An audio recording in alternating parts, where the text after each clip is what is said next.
எங்க கூட எல்லா ஸ்டூடெண்ட்டும் சப்போர்ட் பண்ணிருக்கீங்க. எல்லாருக்கும் ரொம்ப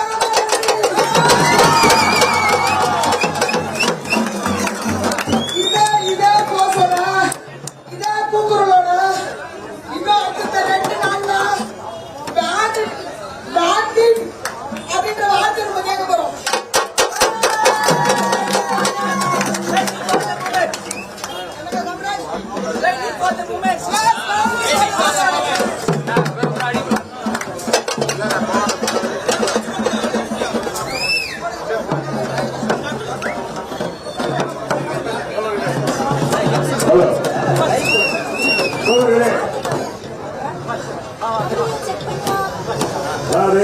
நான் வைத்த கோரிக்கைகள்ல முதல் படி தர்மேந்திர பிரதான் ராஜினாமா தானே வந்து பண்ணியிருக்கிறாரு.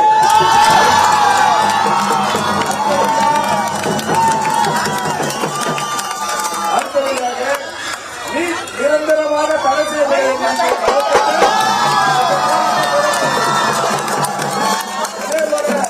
ஏற்கனவே நடந்த நீட் முறைகேடுகளை யாரெல்லாம் ஈடுபட்டிருந்தாரோ எவெல்லாம் சம்பந்தப்பட்டிருந்தாங்களோ எல்லோரையும் சட்டத்தில் நிப்பாட்ட வேண்டும் என்று